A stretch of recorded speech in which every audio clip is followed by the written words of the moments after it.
You think you know Adolf Hitler? You've never seen him like this before. Hitler's contemporaries, from his birth in Braunau to his death in the bunker, authentically flesh out the picture. Who was Hitler?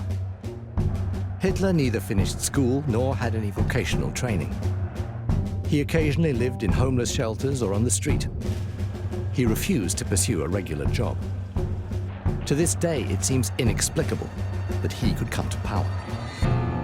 Out of nowhere, Hitler became the Führer, leader of the German Reich, one of the most powerful men of the 20th century, starting an inferno that engulfed the world and brought death to millions of people. The nation worshipped him and followed him blindly into the abyss. But during his lifetime, he kept his origins and his life secret. No one should know how or who he was.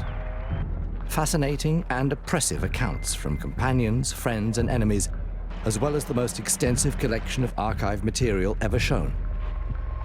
Much of it, hitherto unpublished, reveal who Hitler was and how he could become what he was. A notorious liar and an unscrupulous murderer. Hitler's power and popularity are unquestioned. And Göring, the second man in the state, is similarly popular as well, if not as close to the Führer as others. Hitler has created a secret private life and spends a lot of time in the Alps at Obersalzberg, which is declared a restricted area. Hitler threatens to invade Austria. The Austrian Chancellor surrenders, allowing the country to be taken over. In a subsequent plebiscite, nearly 100% of Austrians vote in favor of integration into the German Reich. This success encourages Hitler to repeat this tactic with Czechoslovakia, where a substantial German minority lives in the Sudetenland. Will he succeed again?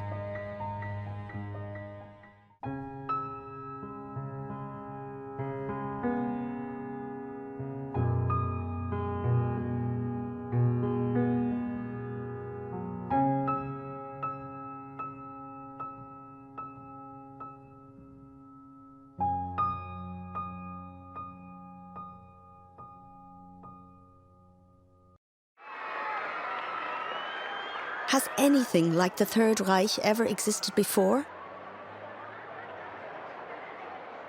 Among the phenomenon that I have personally come across in my lifetime, Islam, the Mohammedan world and worldview, comes closest.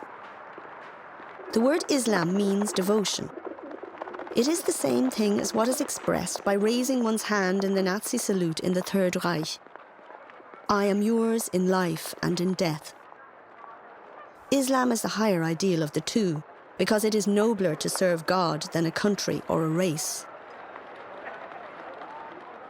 Karen Tanja Blixen, Danish writer.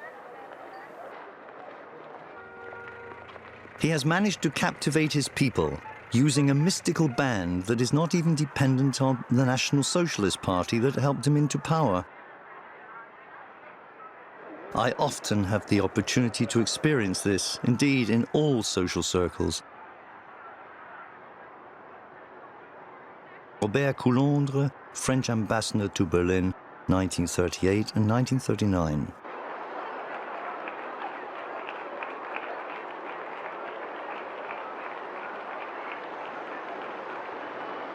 Hitler's rule uses an aesthetic of overwhelming to bind the masses to the system. In the early days of his movement, well-organized and choreographed mass marches imply a strength which is in fact non-existent.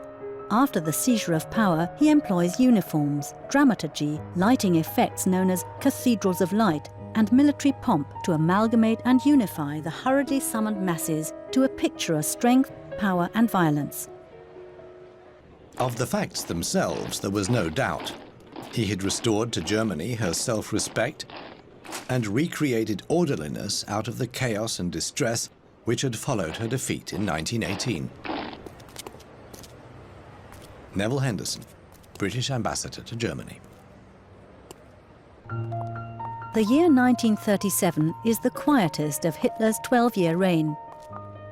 There are no foreign policy provocations, no new racist laws, no publicly staged pogroms. If one were to believe the footage shot by amateur filmmakers who come from the upper middle class, the people in Hitler's Reich enjoy their lives.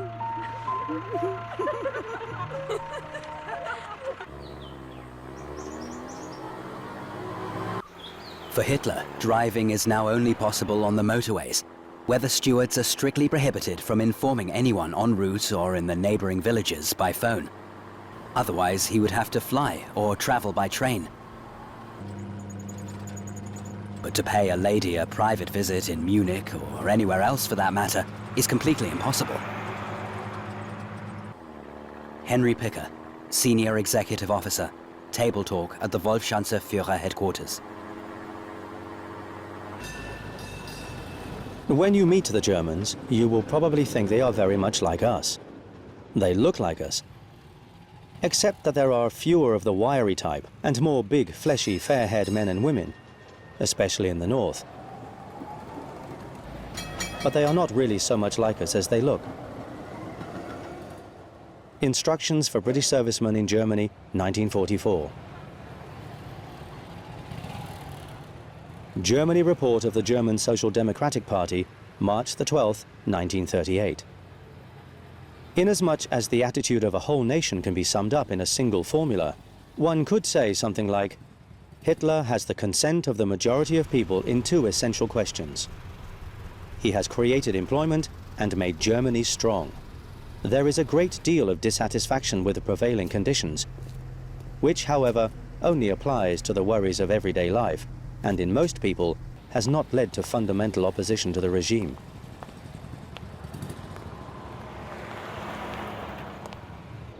Heinrich Himmler visits Quedlinburg in the Prussian province of Saxony. In the medieval city, he propagates a cult around King Henry I, for Himmler, the founder of the German Reich. The king is buried in Quedlinburg Castle. The Reichsführer SS has been head of the German police in the Reich Ministry of the Interior since June 1936. Client conversation in Nuremberg, 1945. Göring. To the outside world, it looked like I was the second man in the government. But after 1942, my influence decreased. Question. Who were your rivals for power? Göring. Himmler, later Bormann. Hermann Göring to his lawyer, Hermann Bruce. When he had to make big decisions, he went up to Obersalzberg. Here, life was geared to his personal needs. Strolls around Obersalzberg, stopping in small guest houses, gave him, as he said, the inner peace and confidence to make the decisions that surprised the world. Albert Speer. Diary, September the 18th, 1938. Drive to the tea house up on the mountain. It stands majestically in the midst of giant peaks, an undisturbed view. Here one finds clarity and confidence. All the ballast of Berlin disappears. Joseph Goebbels. The entire Obersalzberg area is sealed off in 1935. Hitler asks Martin Bormann to pressure the house and hotel owners into selling their property to the NSDAP to create a so-called Führer security zone. Meanwhile, it had become a custom for everyone who wanted to see their Führer to gather there in the afternoon. An aide gave the signal, and then everyone marched down the hill past Hitler, a touching spectacle of spontaneous tribute. For them, it was one of the biggest moments of their lives. Fritz Wiedemann, adjutant to Adolf Hitler. One beautiful day, my school friends and I decided to visit Obersalzberg.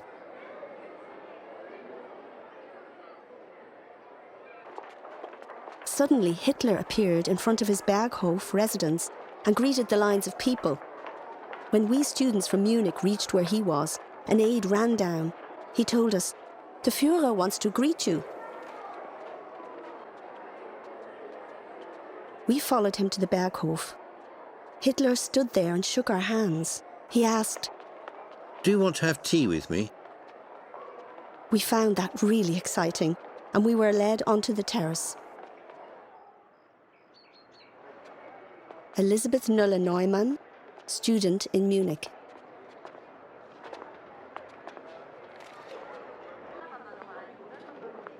Adolf Hitler invited a circle of people to Obersalzberg who were not selected for their politics.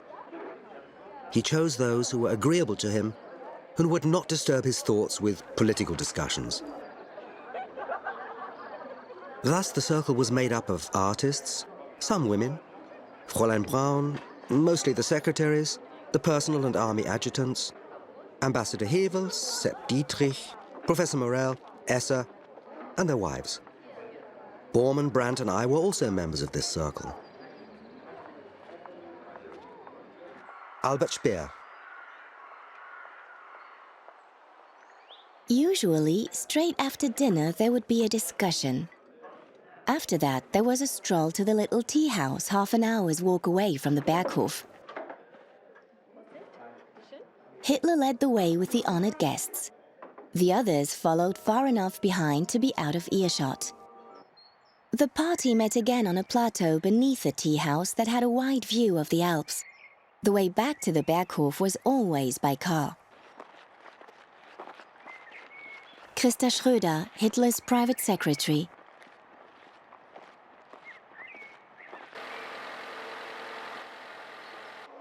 Hermann Göring does not belong to Hitler's private circle, although he owns a residence on Obersalzberg too. Hitler maintains no private relationship with him. The same is true of Heinrich Himmler and of Ribbentrop, whom Hitler appoints as foreign minister in February 1938, yet excludes him from his private life around Berghof. Komm, ja, mein Cäsar. Kommst du mich besuchen? Mucki, kommst du mich besuchen, ja? Komm. Sind ordentlich satt geworden, Cäsar. Los, schön, spring, hopp. So ist gut. Even as Hitler's deputy, I always had to restrain myself because I often didn't know about plans and projects. In secret, it was determined, and in 1936 then disclosed to the ministers that I would be considered the Führer's successor. Nevertheless, the Führer often did not inform me about important actions. Hermann Göring, conversation with Hermann Bross, Nuremberg 1945.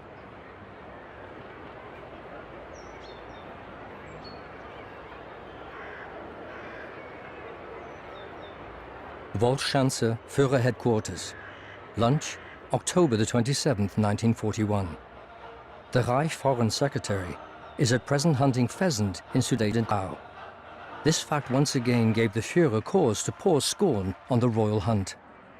All his sympathies are on the side of the poachers, because first of all, these people must really understand something about hunting, and secondly, without the poachers, the most beautiful novels would never have been written.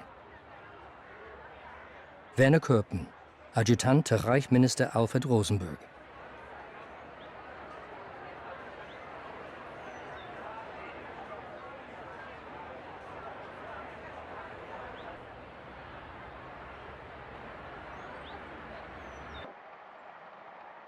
He didn't drink a drop of alcohol, never ate meat, didn't smoke.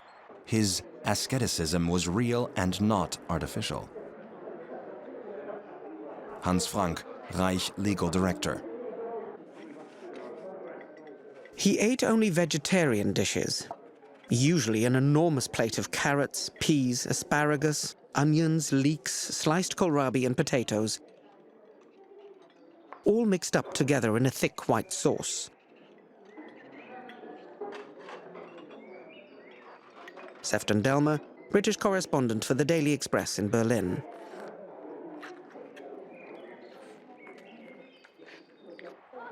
One of those present asked his personal physician whether the health of the Reich Chancellor forced him to keep such a strict diet. And he answered that his Spartan habits were mainly for psychological reasons. Gustav Mannerheim, Finnish Field Marshal. Apart from at state dinners, his table manners were uncultivated. Reinhard Spitzi, personal assistant to Joachim von Ribbentrop. Incidentally, the Führer tried to spoil the meat-eaters' enjoyment of their meal. Although he didn't want to convert anyone to vegetarianism, he suddenly began talking about how awful it was walking through an abattoir. Gertraud Traudl-Junge, Hitler's private secretary.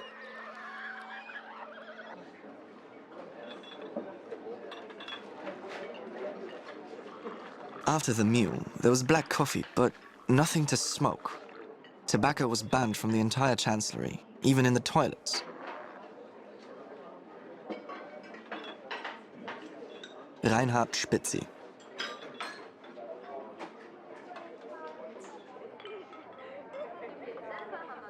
Enjoying meat, he said, triggered a desire for alcohol. And then again, alcohol stimulated smoking. And this was how one vice led to another. Nicotine was, in his opinion, even worse than alcohol. He actually toyed with the idea of totally banning smoking throughout Germany. The campaign would start with a skull and crossbones printed on the cigarette packet. Christa Schröder. Diary, January the 11th, 1938. Second air raid drill. We learned how to use gas masks. Henrietta Schneider.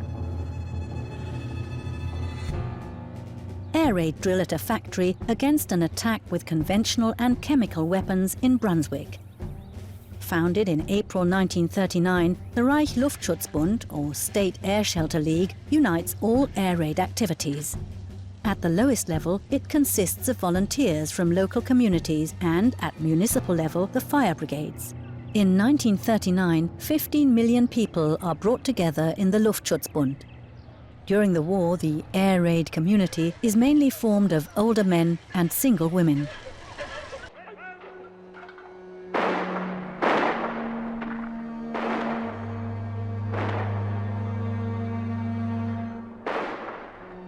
The Führer had at this time something like the power of Napoleon after Austerlitz and Jena.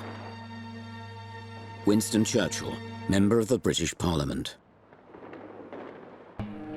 Seefeld in Tyrol, on the day the Wehrmacht enter Austria. The Austrian NSDAP has been banned since 1933 for terrorist activities. Previously, they had received on average less than 25% of the vote at regional elections, but in some cities such as Innsbruck, more than 40%. On July the 25th, 1934, the Austrian National Socialists tried to stage a coup and failed. Already in July 1936, however, the National Socialists imprisoned in Austria were pardoned. The activities of the party were tolerated and it gained support, especially in Carinthia and Styria. As far back as I can remember, the rise of Hitler in the powerful country next door cast a threatening shadow over us. Egon Schwarz, Austrian Jewish high school student in Vienna.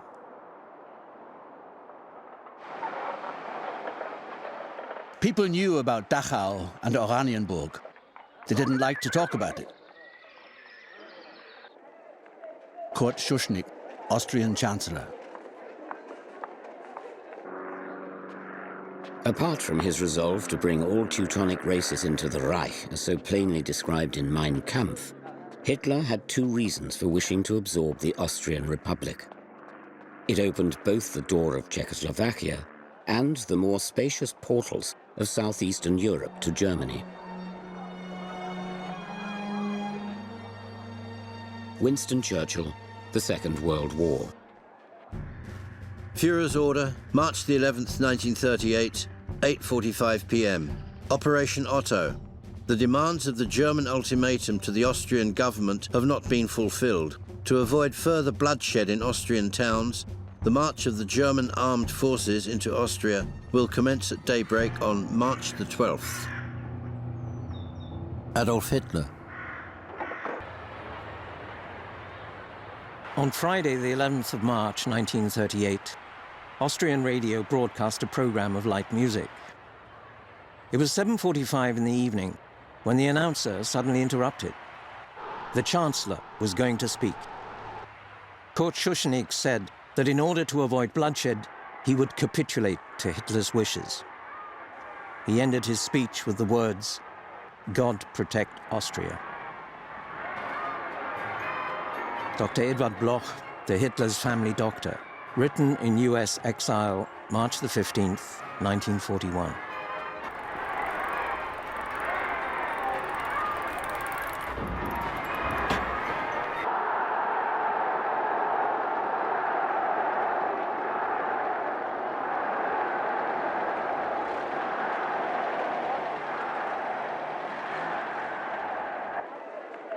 Diary, Sunday, March the 13th, 1938.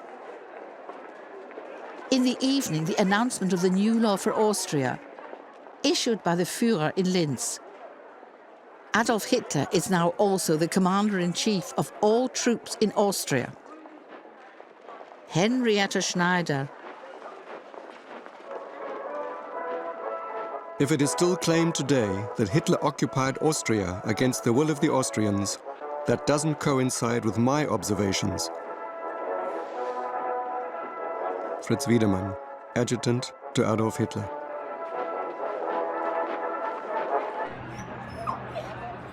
It is correct to say that a very large number of Austrians were gladly prepared to accept National Socialism and integration into the German Reich.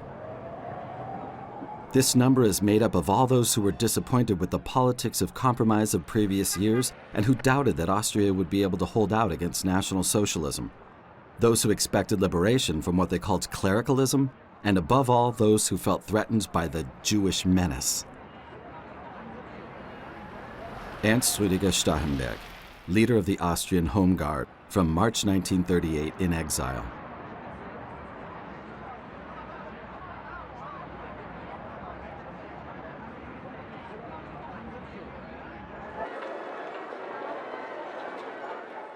Women, especially, enjoyed decorating themselves with the emblems of National Socialism that they wore as medallions or brooches. By contrast, there was terror and fear among the opponents of National Socialism.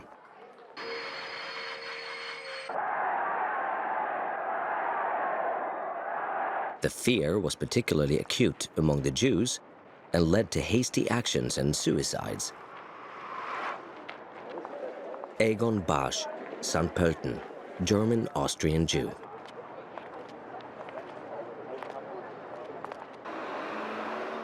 Diary, Tuesday, March the 15th, 1938. We listened to the Führer around 11 o'clock. You asked yourself, can it be possible that we have become a great unified Reich without a war? In the evening, Kurt Riewer's engagement appeared in the newspaper. Henrietta Schneider. Hitler's speech from a balcony of the Habsburg Palace. As Führer and Chancellor of the German nation and Reich, I report before history the entry of my homeland into the German Reich. In das Deutsche Reich!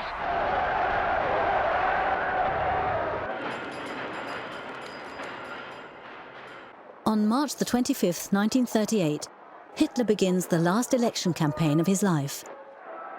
Hitler wants to confirm the annexation of Austria in a referendum. He estimates 80% will vote in favour of it in Austria.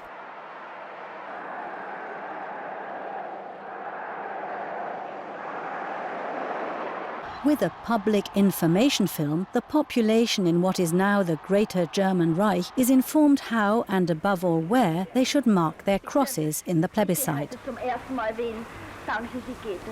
Oh, das ist doch ganz einfach. Haben Sie ein Dokument bei sich? Erkennungskarte oder Heimatschein, Taufschein, Reisepass oder sonst eine amtliche Legitimation? Der Meldezettel allein genügt nicht. Meinen Taufschein habe ich mitgenommen und meinen Heimatschein. Eines von beiden genügt schon. Und dass Sie keinen Fehler machen, werde ich Ihnen drinnen im Stimmlokal alles erklären.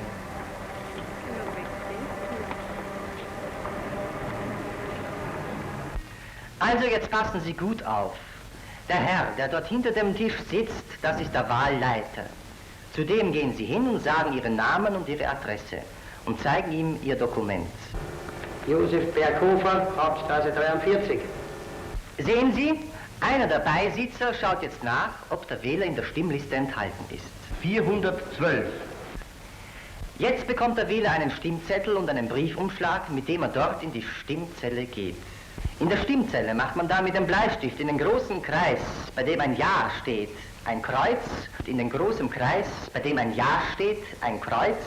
Das ist sehr wichtig und legt den Stimmzettel in den Briefumschlag. Auf dem Stimmzettel darf nichts anderes vermerkt werden als nur das Kreuz in dem Ja-Kreis, sonst ist der Stimmzettel ungültig. Den Briefumschlag mit dem Stimmzettel übergibt man dann dem Wahlleiter, der ihn ungeöffnet in die Wahlurne legt. Dankeschön. Ist das alles? Na, eigentlich nicht.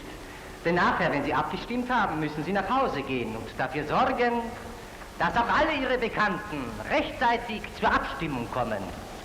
Hitler estimates 80% will vote in favour of it in Austria. He's more than surprised when on the evening of April the 10th, the referendum results are announced.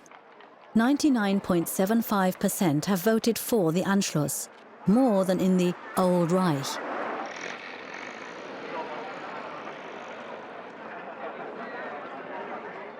Election Day in Schwetzingen, 10 kilometers west of Heidelberg.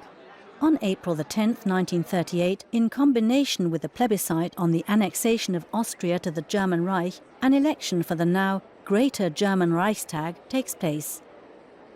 Between November 1933 and April 1938, Adolf Hitler calls 3 elections for the German Reichstag, which has been disempowered by the Enabling Act. These elections to his pseudo-parliament are fixed and anything but free. They do not say anything about the support of Germans for Hitler's policies. For example, unmarked ballots are considered as being in favour. Germans of Jewish descent and so-called Jewish half-breeds lost the right to vote in 1935.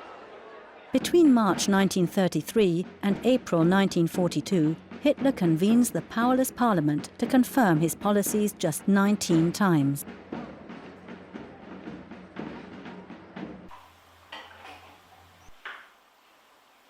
As it turned out, in the Great German Vote, all the staff in Paul Zollneiss's house, from the chauffeur to the chambermaids, are party members.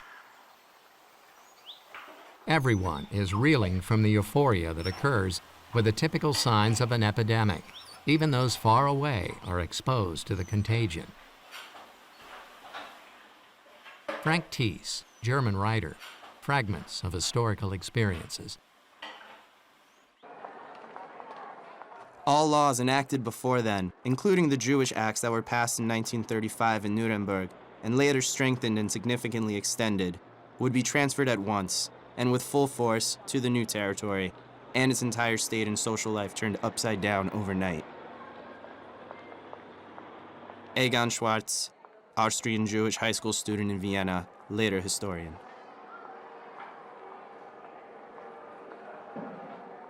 A march passed in Lower Austria to mark May the 1st. Austria's Social Democrats had won more than 40% of the votes in the last free National Council elections. The National Socialists tried to win over the Social Democrat supporters who, in the form of the Schutzbund, had once fought street battles with the SA. Hermann Neubacher, National Socialist, Mayor of Vienna since April the 12th, 1938. Former members of the Schutzbund, we understand you. You believed, as we also believe. You stood up for it, as we did during difficult years. You were revolutionaries, as are we. Today we extend our hand. Are you prepared to work with us faithfully, and until the very last? Then I accept your vow. To our great Führer, Sieg Heil. Summer at Lake Atta in the Salzkammergut resort. The middle class have also come to terms with the Anschluss, which has been overwhelmingly promoted in mass initiatives and propaganda campaigns. The Catholic German nationalism of the Christian social movement, dominant up until 1938, facilitates the abandonment of almost all resistance.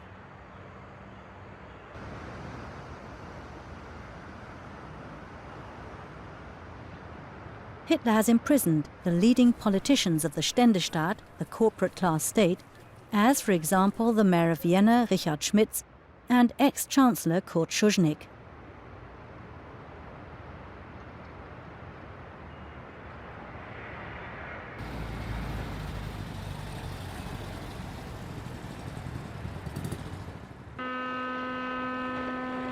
Diary, May 26, 1938. I have requested permission to emigrate. I feel that I have to leave Germany before it is too late. War seems unavoidable. It will, I fear, encompass all of Europe, if not the whole world. Bella Fromm, German Jewish journalist.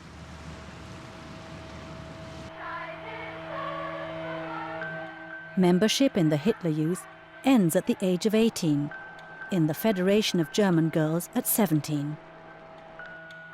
Hitler had appointed von Schirach Reich Youth Leader in 1931 at the age of 24. At that time, the leading cadres of the Hitler Youth were hardly older than those entrusted to them. According to Hitler's instruction, youth should be led by youth. The National Revolution is undoubtedly a youth movement. The new Germany is being built by the young for the young. The military discipline, which serves as a backdrop to the present drama, provides remarkable contrasts. Antoni Count-Sobanski, Polish writer. In 1938, in a revised version of the Marriage Act, conceiving children is defined as the purpose of marriage. The refusal of a spouse is considered grounds for divorce, but the National Socialists cannot stop the long-term trend towards smaller families. The average size of household and family continues to shrink in the years 1933 to 1945. In 1920, there was an average of 2.3 children per marriage. In 1930, 2.2, and in 1940, only 1.8 children. Hitler is driven by the notion that he will only be granted a short life. Note of a Hitler speech to NSDAP propaganda leaders.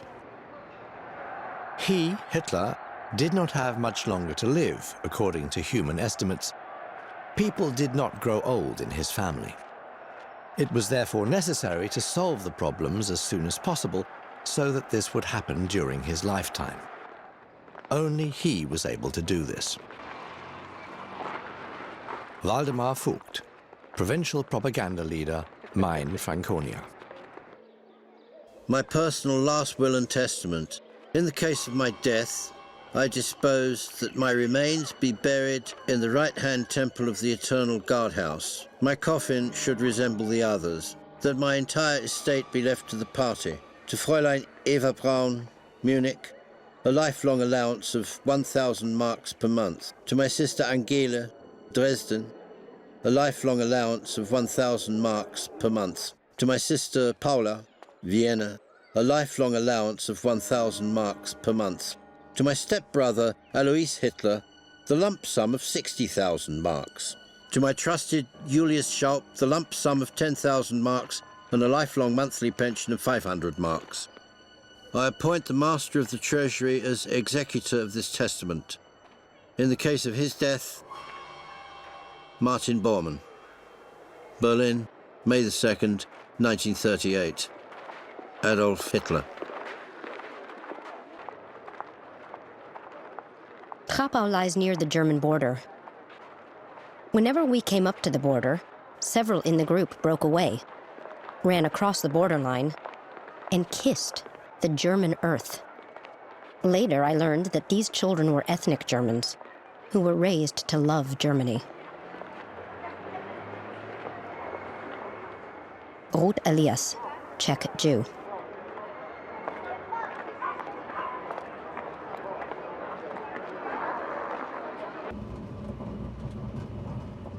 The history of the Sudeten German liberation movement is closely linked to Adolf Hitler's National Socialism. Although we were never allowed to have a shared organization with the National Socialists in the Reich for political and foreign policy reasons, no artificial barriers could prevent the spirit of Adolf Hitler from attracting ever larger masses of Sudeten Germans. Swastika flags flew on the streets of Sudeten German districts and cities. The marching columns of a faithful German youth, devoted unto death, broke the Marxist rule of violence. Hans Krebs, German National Socialist Workers' Party of Czechoslovakia, MP. Diary, Monday, September the 12th, 1938. In the evening, we heard the close of the party convention in Nuremberg. Adolf Hitler called on President Beneš. If the Sudeten Germans are not protected, we know what we have to do. God preserve the existing peace.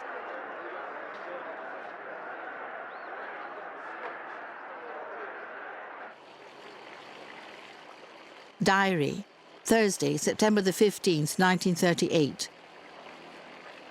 My 66th birthday. England's Prime Minister Chamberlain is with the Führer today. I had many guests. Henrietta Schneider.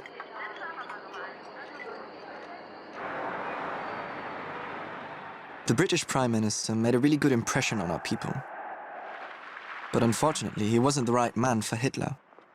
He was too kind and decent. One should have found a different negotiating partner for Hitler. A bulldog like Churchill or a hard-headed colonial general.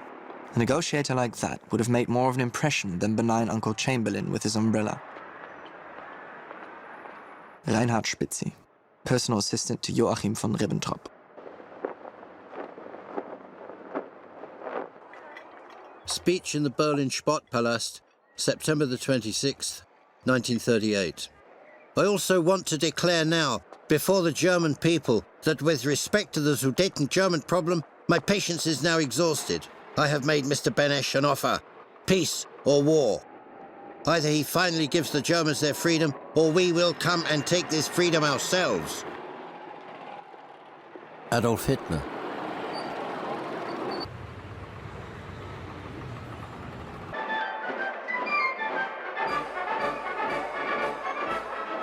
Diary, Tuesday, September the 27th, 1938.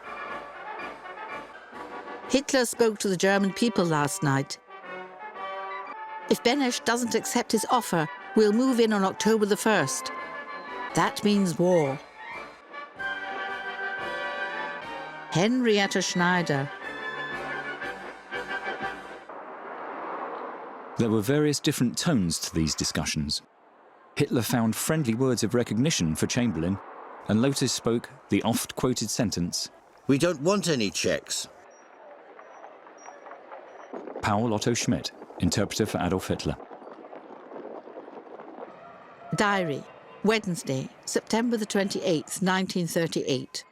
Tomorrow, a meeting in Munich between Hitler, Daladier, Chamberlain and Mussolini. Henrietta Schneider. In spite of the harshness and ruthlessness I thought I saw in his face, I got the impression that here was a man who could be relied upon when he had given his word. Neville Chamberlain, British Prime Minister, letter to his sister. Diary, Friday, September the 30th, 1938. The negotiations in Munich have had a happy ending. The Czechs have to pull out of the Sudetenland tomorrow. Hitler, our Prince of Peace. Henrietta Schneider. The genius of the Führer and his determination not to shrink, even in the face of war, have again achieved victory without the use of force. Alfred Jodl. Letter to Elizabeth Wagner, October the 9th, 1938. The occupation is going smoothly. Unfortunately, we've swallowed 500,000 Czechs. Eduard Wagner, Colonel in the General Staff.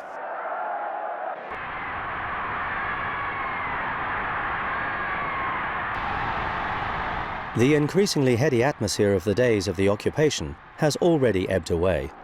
Nevertheless, one has to say that National Socialism has been accepted everywhere. Soon after the occupation, we received letters from relatives of refugees, mostly comrades, that clearly showed that they too had been convinced by National Socialism. Germany Report of the German Social Democratic Party, December the 10th, 1938.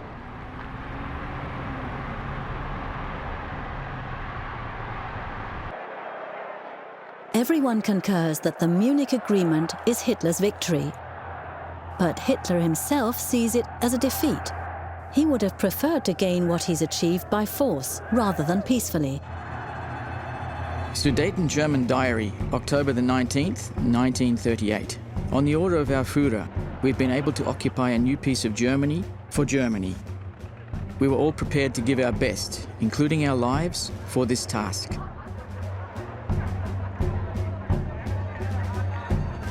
Benno von Arendt, Reich Set Designer, Reserve Officer.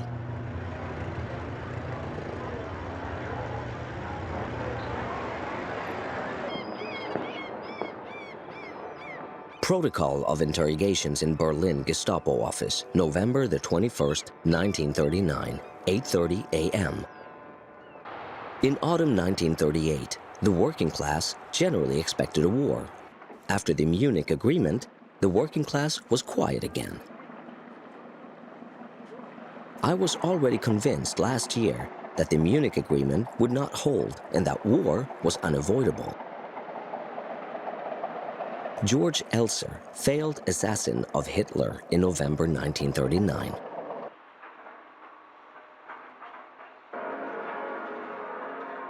On Monday, November the 7th, 1938, the stateless 17-year-old Jewish boy Grünspan goes to the German embassy, demands to speak with one of the counselors, is taken to the duty counselor vom Rat, and shoots him.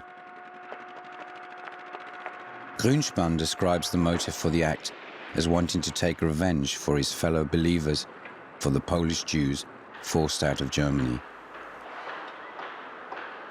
Walter Tausk, German Jew, Wroclaw, Diary.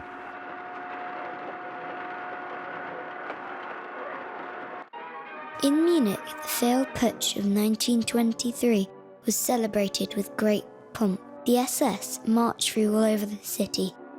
The radio announced the death of the diplomat. Edgar Feuchtwanger, German Jewish neighbor of Adolf Hitler. Die Feierlichkeiten am 9. November in München fanden ihren Abschluss mit der Vereidigung der SS-Anwärter auf dem Platz vor der Feldherrnhalle in Anwesenheit des Führers.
Following a traditional march to the Feldherrnhalle, at a social evening of NS party leaders and old comrades, Joseph Goebbels announces the death of Ernst vom Rath.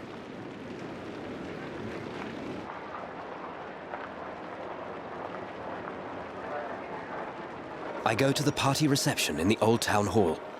Very busy. I report the matter to the Führer. He orders... Withdraw the police. The Jews should for once feel the people's anger. Joseph Goebbels, diary. It was clear to me that something would happen outside in the Reich. I believe that the saying, "the Jews will pay for this," was widely misunderstood. Hartmann Lauterbacher, Deputy Leader, Hitler Youth.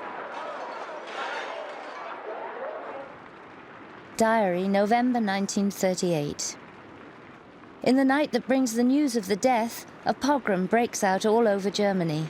All the synagogues are on fire, windows are smashed in all the Jewish shops, the wares destroyed. Apartments are broken into. Thousands of Jewish men are arrested and locked up in concentration camps.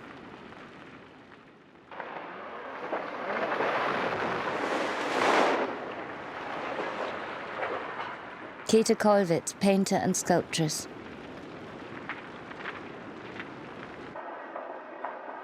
The synagogue in Esslingen in Württemberg is plundered by residents of the town on the afternoon of November the 10th. Religious artifacts are burned. Hermann screamed hysterically. These damn idiots! I have to collect every old bucket and every old newspaper in Germany, and then a horde of hooligans goes around and destroys things worth millions in one evening. My concern was the methods that the regime was using to deal with its political opponents. I was deeply shocked, and I said to Hermann, "Fate has blessed your party so. Don't sin." Emmy Göring, Historical Events and Confessions. When that segment of the population that had not taken part either as police or SA awoke after the fatal night and saw the destruction that had taken place, a sequence unfolded that its instigators had not expected. An unmistakable, deep sense of depression and shame seized the public. People said, "I'm ashamed to be a German." Rudolf Bing, German Jewish businessman, Nuremberg.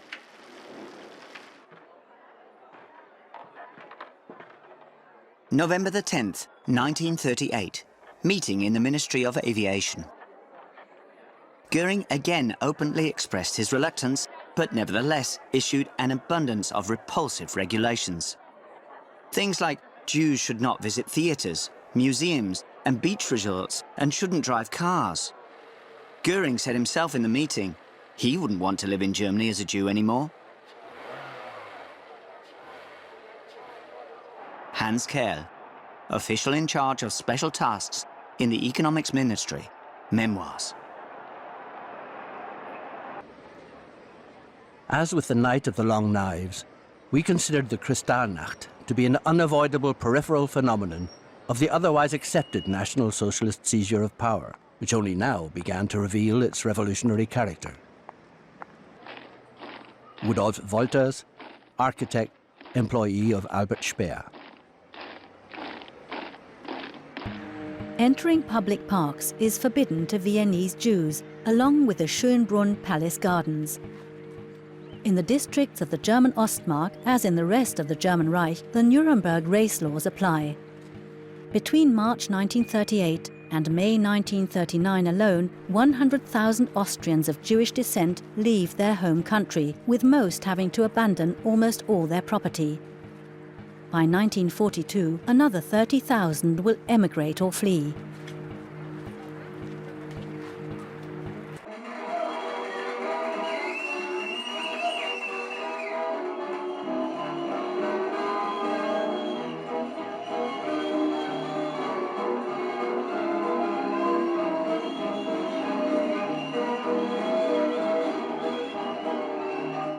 Diary, December the 6th, 1938.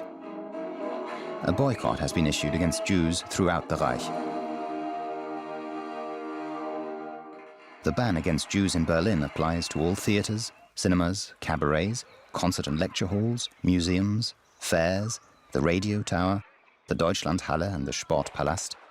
In addition, all outdoor and indoor swimming pools, as well as from Wilhelmstraße and Vossstraße to the Reich Monument and the Zeughaus. Erich Ebermeier, writer. Harassed by the Nazi authorities, around 120,000 German and Austrian Jews succeed in leaving their homeland by the beginning of the Second World War.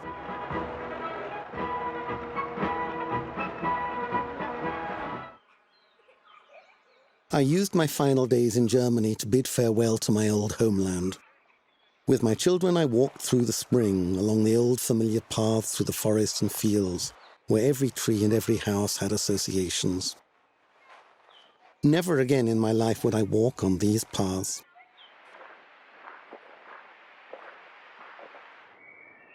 A man comes along, the Führer of 80 million people, and declares that Jews can't have a home. That Jews are a nomadic people who can never settle, who always need to roam. Hugo Moses, German Jewish owner of the Progress Factory, Cologne.